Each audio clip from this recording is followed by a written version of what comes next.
Hello and welcome to PM Personality Profile. My name is Nana Ansakwa IV. And finally, I've been allowed into the house of the ex-president, John Agyekum Kufuor. And I'm here to have the most informal interview he's ever had. I'm going to go in there and try and convince him if I can bring him out here. So we just sit and chat. His nicknames, some of his challenges, some of the things that he wouldn't do if he were to be elected the president again. What would he do? If he had to invite 6 people to dinner, who is he going to bring? That's the line of conversation I want to have with this man. But you know what? I guess you are all eager to know what's the content going to be. Stay tuned because this is going to be fabulous. From the intro, you know I was going to talk to His Excellency, the former President, John Agyekum Kufuor. And what I wanted to know from him, or my first question to him, was if he was busy in the retirement than he was when he was president. And this was what he had to say. In a sense, I'm busier now because the president, active president, in a way is protected by protocol and security, and it isn't everybody that gets access. Yes, he's busy, and perhaps in terms of having to think around the clock for the nation as a whole. No, everything stops at the president's desk, so that can make the president very busy. But now, in my retirement, and I thought I was going to have perhaps a freer and lesser burdened period for me, but I find that now, because I'm not hemmed in by protocol, and I'm in a way exposed, and I'm thankful though, because that's what I prayed to God for, that I would be acceptable to people, and so my career in politics would prosper. Now I'm perhaps having to pay even more dues than before I got to office, because all the many friends I made around the country, from all the 10 regions of Ghana, and even from beyond Ghana, they come in on basis of goodwill. And truly, my nature is such I cannot stop them from coming. And I find that my house has become like a town hall. Every day from morning till night, I get visitors. Many of them just drop in. They don't come by appointments or anything. They just come. And sometimes I feel I strain the sentries, because once I hear they are there, I just tell the sentry, let them in, and they come, as you've witnessed today. Yes, yes. It's like a normal day, what you've experienced. And averagely, every day, not less than about 30, 40 people come from all over. In some days, the number goes quite very high, almost 100. I mean, just drop in. And, but this is the life I ask God to help me to live, and I'm getting it, and I'm happy. What was your ideal retirement plan? What did you have in mind for retirement? Is this what you planned for yourself? Ideal is to keep healthy, strong, and I love politics. Again, it's natural with me. I grew up with it. So I want to be in there, and I want to be able to continue to help my party to go into power. And suppose my party were in power, I would want to be able to contribute to policy formulation, and also occasionally to express an opinion behind the scenes. Of course. To play a godfather role. Yes, yes, my presidents, my elsewhere colleagues, on how they are managing that would be the ideal. And of course, also to have some free time to move about, to travel within and outside the country. I'm traveling, but I find that it's not so much on my bidding as by the many invitations from around the world for me to play a role, one role or the other. As I speak with you now, the United Nations has appointed me to be one of 3 special envoys on climate change. Wow. Climate change, as you know, is the most topical issue now around the world. Wow. And so that is making me travel, sometimes on very short notice. And even before that appointment last year, December or so, again, through the UN system, I had been made the chair of Sanitation and Water for All. It's a partnership, global partnership, that currently it lists not less than 95 countries around the world. And they invited me to be chair of it. I couldn't say no, because sanitation and water for all.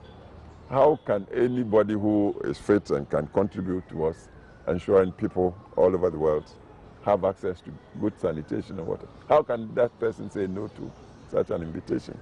But immediately following in the tracks of this invitation, was another, which was a call to neglected tropical diseases. It's a global network, again under the auspices of UNICEF. And they said, look, some neglected tropical diseases, and these diseases, in a way, are prevalent in our parts of the world. So come and be special envoy, talk around global leadership so they would support this good cause. So I'm in there. And then there's Interpeace, another UN-sponsored organization based in Geneva, where I've been chairman for the past 3-4 years. So I find that as much as I want to do all these works and they are making me travel, I find I do not have enough space on my private timetable, retirement space, to indulge occasionally, say my grandchildren, and I have 12 of them. Wow. 12 of them. And also to indulge in some hobbies. But I'm not complaining, I'm enjoying everything. The thing the president was really chastised or criticized for was his traveling. You know, his critics said he traveled too much. And I asked him, Mr. President, do you think that you traveled too much? And this is what he said. They didn't know what they were saying. I love traveling, but I tell you, take it from me, I didn't travel just for the fancy of it. As president, wherever I went for a very serious purpose. And I tell you, the returns were quite heavy and serious for Ghana, positively. So yes, I traveled, but for a purpose. As I said, it wasn't for flimsy traveling.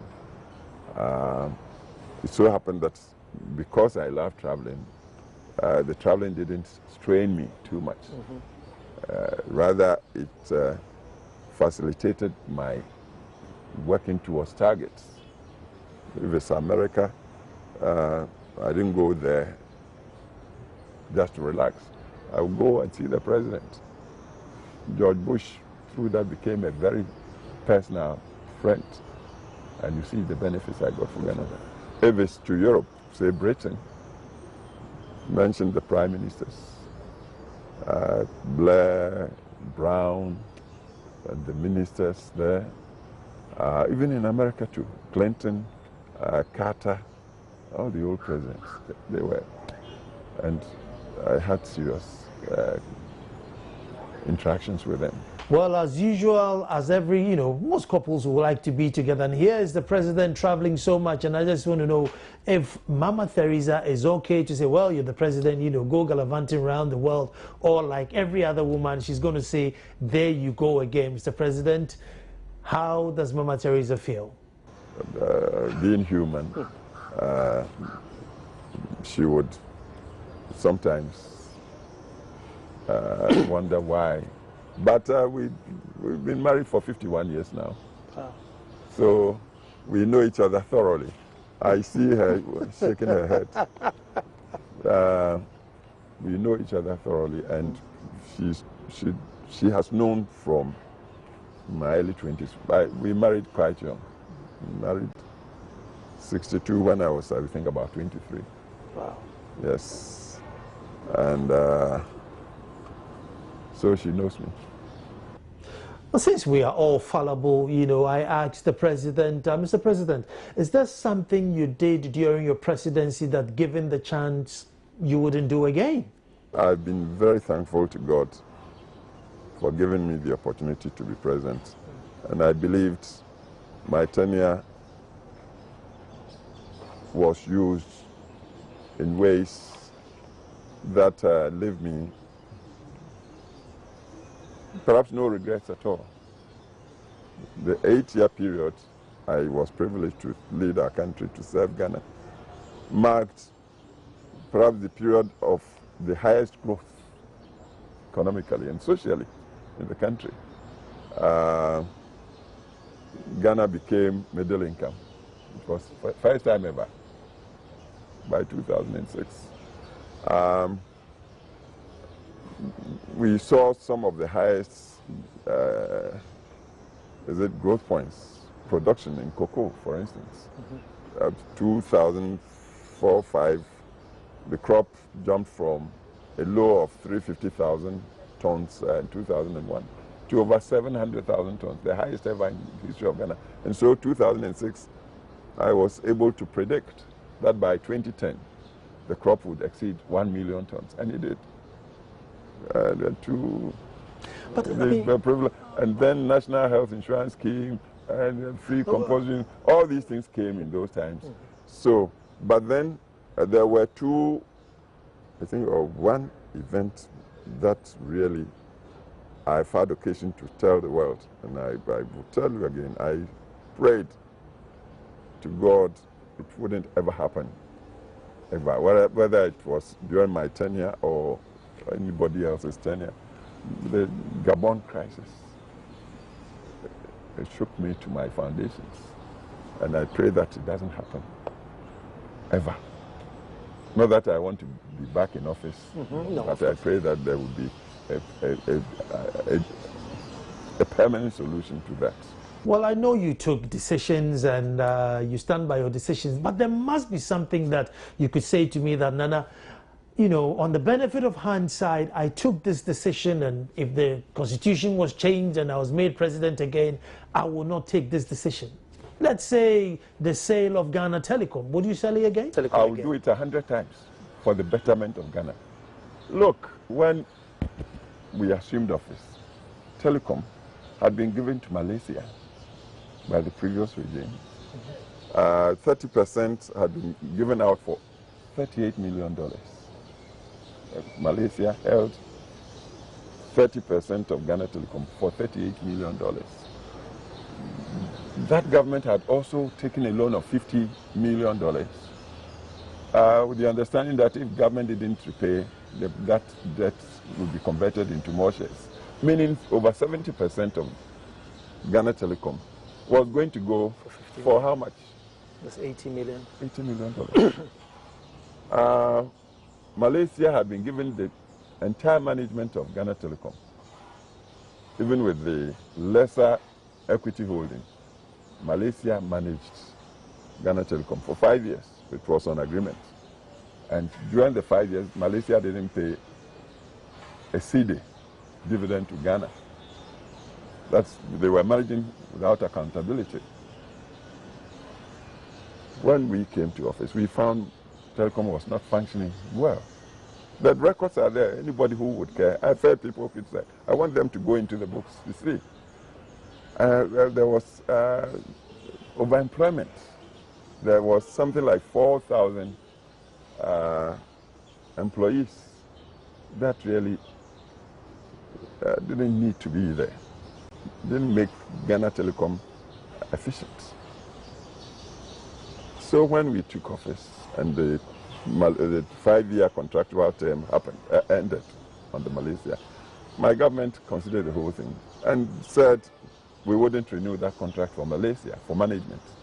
When we told them that, they then said, one, we should pay the $50 million outstanding loan, and that they were no longer interested in the 38% holdings. And they knew that time Ghana was in HIPIC. They knew that we didn't have the money to pay them off. So they were really twisting our arms. We didn't give in. And we, in fact, went to an arbitration, outside arbitration, or they took us to arbitration in London. We had to engage lawyers who were charging us for every hour something like £500. It was draining us, but we resisted, and eventually there was a settlement in which Ghana found something like $100 million to pay them off. After that, we decided to put the whole thing to tender because telecom was draining the economy. It wasn't efficient, and it wasn't competitive, considering that the newer companies like the company that became MTN, Spacephone, all these people were beating telephone in competition. And we couldn't understand. So we put it out to tender.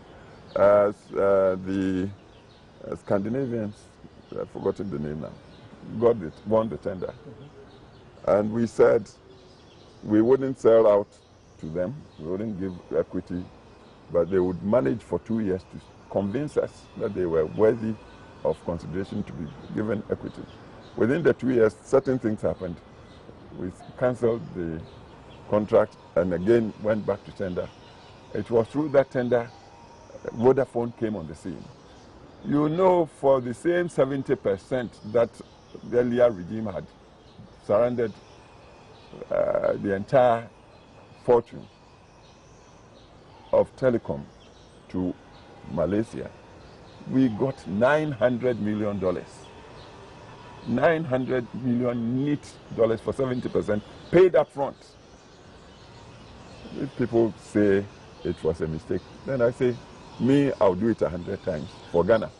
Well, as you heard, he's going to sell it 100 times, not for Kufuor, but for Ghana. He stands by his conviction that it was a right deal. And per his explanation, I think those who are explaining the sale of GT Bank haven't done a good job. And I told him that maybe he should have been a communicator, but he rose to become president. I'm going to take a break here. And when I come back, I want to find out from the president if he was to invite 6 people for dinner, who are going to be his ideal guests. Stay tuned. Hello and welcome back. As usual, it's a conversation between myself, PM Personality Profile, and His Excellency, the former President, John Agyekum Kufuor. And I wanted to find out from him if he had to invite 6 people for dinner, the ideal guest. What is ideal guest going to be? And this is the lineup he gave us. Buzia, to me, was a very great man.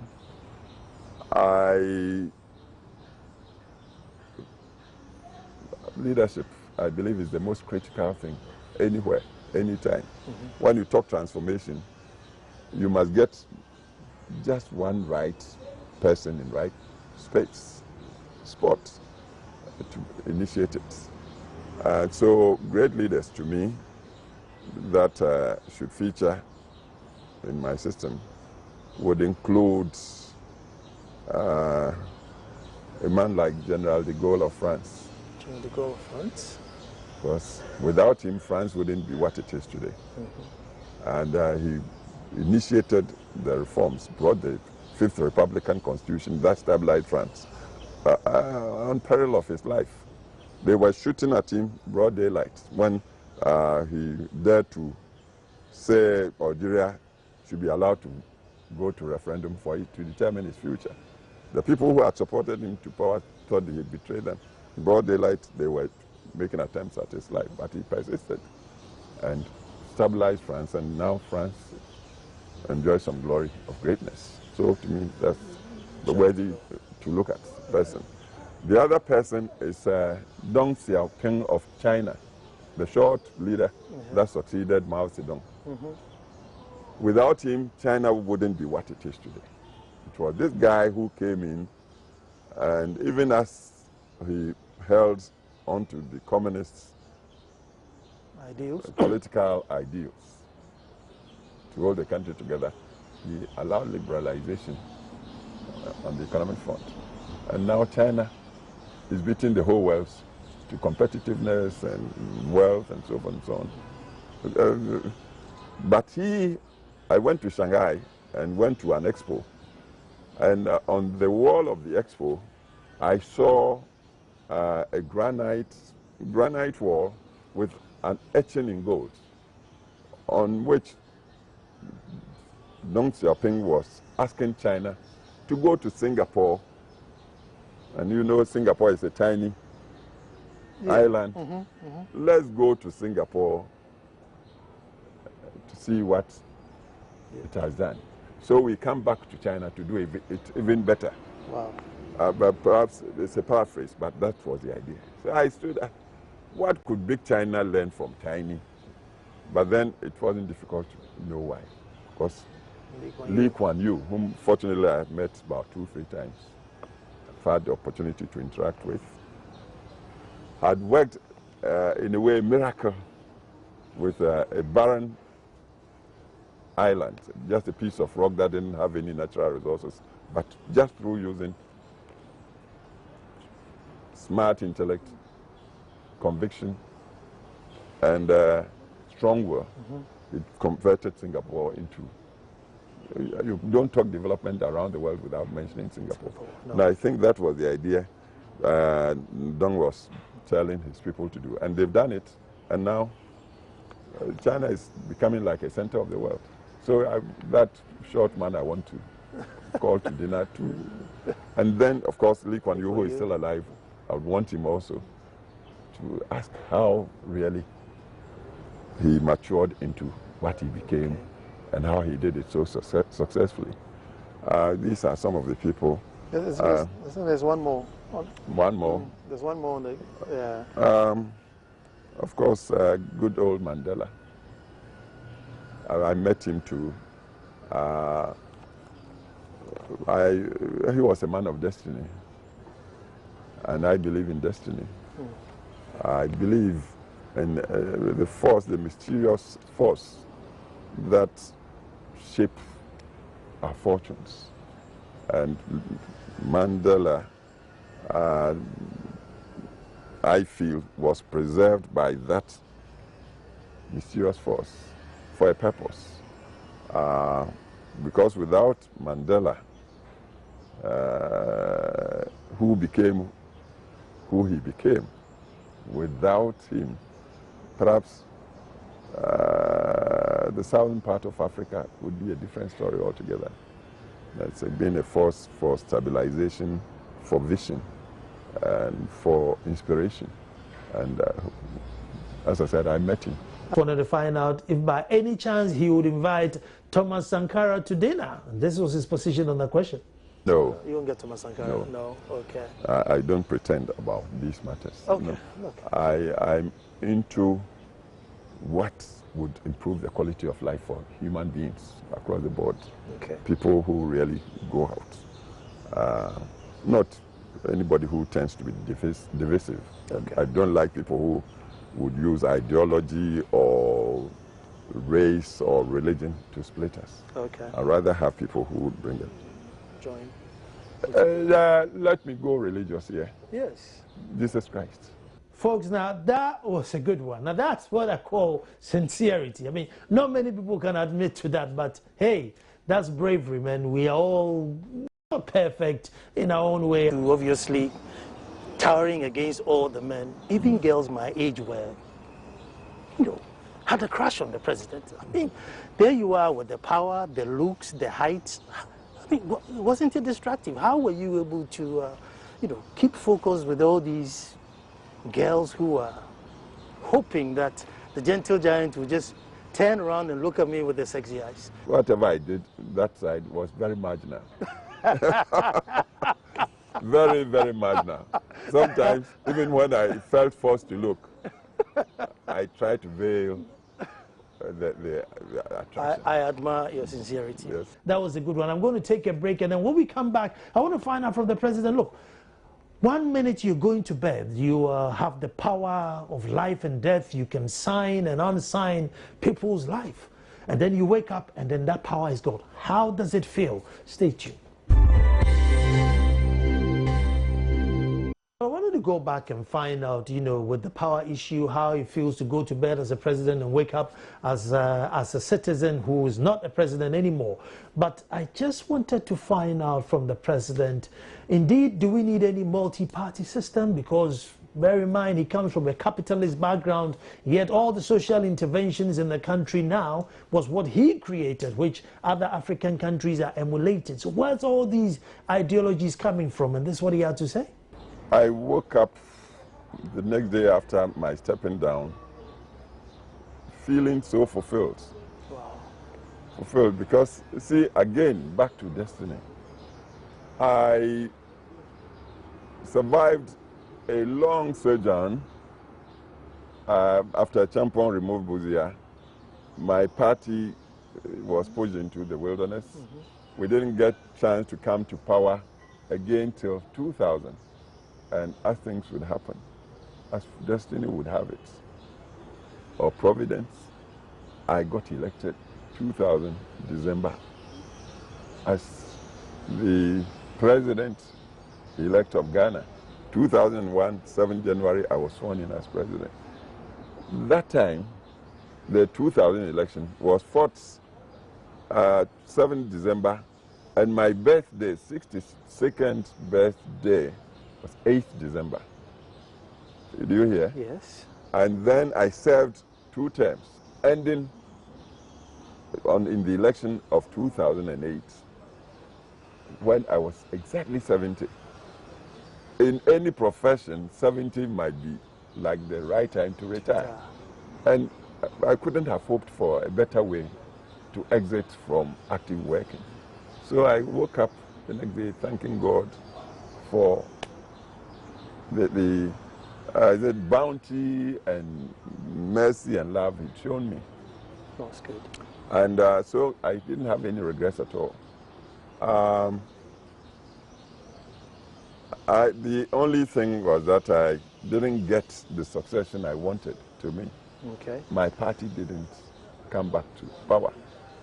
And that one I couldn't understand, because the government I led had done so much that if, say, votes are used, like with a bit of self-interest by the voter, I thought it was logically conclusive that Ghana would return my party back. But it didn't happen like that. The leadership can be a very lonely place, and being a president, you're definitely a leader. Now you have all these people saying, yes, sir, master, 3 bags full, dancing around you while you are in power. Now, when you are no more, how many people still come to you? I wanted to find out from the president, how many of the people still come to him? And this is what he had to say. Is it Abraham Lincoln who is credited with having said, you can fool all the people, and so forth and so on. I tell you, a leader who side is properly screwed on would detect the flatterer sooner than later. Initially, perhaps you open up to everybody, and some would come fawning on you to get whatever it is they want. Hypocrisy might be at work, opportunism and all that. But if you are really tuned in and you know where you want to go, you pick up the not too trustworthy in due course. And but when you see them, have the courage of your conviction to thank them and chant them. Because if you do not do it, then they spoil you. And if you are not careful, you become a laughingstock and a reject. Percentage-wise, I just wanted to find out how many people who were really surrounded by the president still come to him now that he isn't a president, just to find out. 60%, 80%? I'll be serious with you. I do not expect thank yous and from. I engage them to begin with. I ask them to come and serve. When you are serving, the leader doesn't tend to have friends. I try to be as hard as I could with people. If, say, you are my minister, and I watch for a while, and I see you're not meeting expectations. It happened. If you look, you'll see that there was quite a high turnover of ministers in my region. I'll find a way to ask you, please go, resign. The work must go on. The work must go on.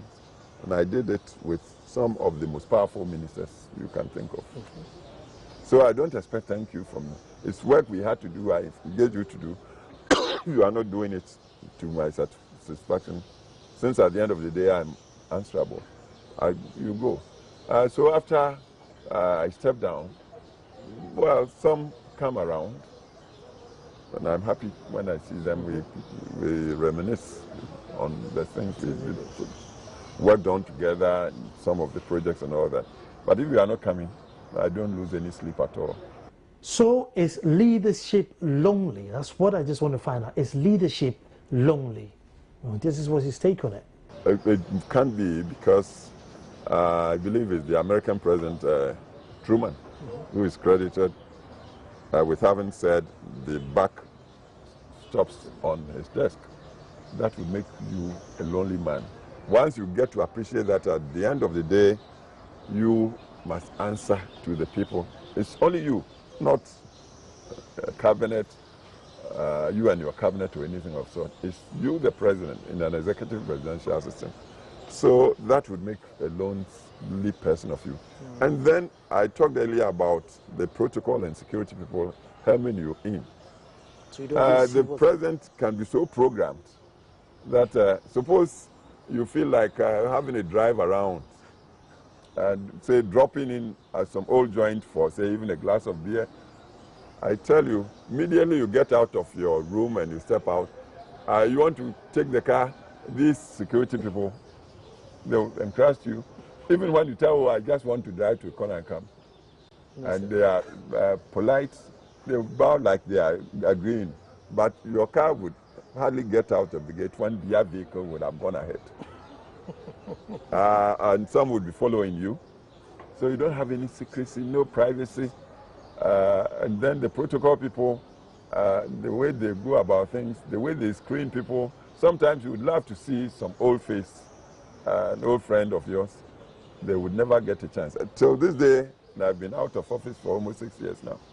People meet you, I tried to come to your office and I didn't get a chance. They make it seem like I turned them away. I didn't even know they tried to see me. And there's a deceiving system around you. So it makes you very lonely. Even your ministers. Before a minister would get a chance to come, normally, perhaps they would have been through the chief of staff's office, and then my secretary, who was quite a strong guy, and because he sits right at the entrance to the president's door, even a minister would have to mark time in this place before they get a chance to see. Very good, and we will be right back to find the sporting side of the president and also some good childhood memories. Stay tuned for this wonderful and exclusive conversation, if I may say. We'll be coming straight back. Well, welcome back to this beautiful conversation, up close and personal with the ex-president. At this point, we stood up in the garden and had a little stroll and we're talking. I just wanted to find out what his childhood memories were, if he had dingy, poor, my daddy can't pay my school fees, childhood memory, or a nice, rosy one. More than privileged. Oh, that's good. I'm one of originally 10 siblings. 10? Oh, big family.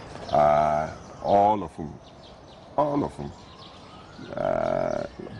perhaps were born with silver or even better metal spoons in their mouth in Kumasi. Okay. And I happen to be the seventh child, and everything was laid on or up for me from as far as I could remember. Starting school at Kumasi Government Boys School, then the most elitist schools you can get to. could get to then. and then on to a boarding school. I think I must have been about 11 or so. Methodist boarding school, just 10 miles out of Kumasi. And then from there to Prempeh College. And then from there, straight from school to Britain, to Lincoln's Inn, to read for the bar, and being called to the bar at the age of 22. It doesn't get better than that. Then to Oxford University for the next 3 years, and then employment in the city of London, where the financial capital perhaps of the world. And then from there, just a short spell back to Ghana to practice at Komfo Chambers with Victor Osu for 2 years, and then on to Kumasi City Council, mayor or town clerk, and then straight to Parliament, 69, deputy foreign minister at that age, you know. But Ghanaians have got this habit of celebrating dingy stories and making people feel as if they need to apologize because they have a silver spoon. What do you think about it? If you were born to there's a good fortune, and you didn't allow that to get into you to the point where you lose your humanity or sense of humanity, why should you apologize for that? Who wouldn't have thanked God for being born? Say by Bill Gates. To me, any apologies would be hypocritical. As a people, we are developing that culture. Unfortunately, because we haven't been thinking through our values of development well.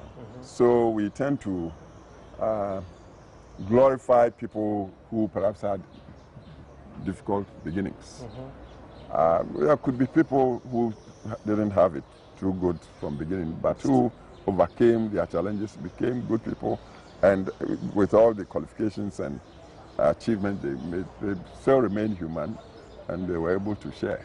I don't have anything against that. But where you didn't have it too good, you struggled a bit, you've managed to pull through, and you want everybody to see you as so special. I don't buy that. Moving on to sports, wanted to find out if indeed the president was a sports person. And if it's sports, is it just football or just other sports? I've always been a sports person. Mainly football or other sports? Football, volley, table tennis, cricket.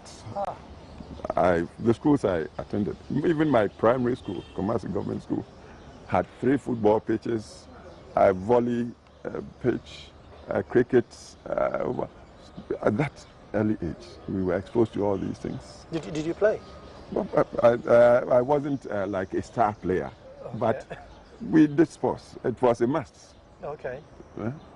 So by the time I was into boarding school, of course, athletics, we did all that. To Prempeh, football, cricket, everything, and then I became the disc champion.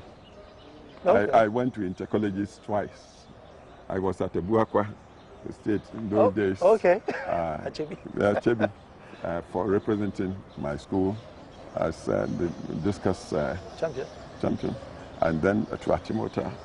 So then Cadet Corps came in, where, like, you know, we forest people, we are not too used to water, swimming.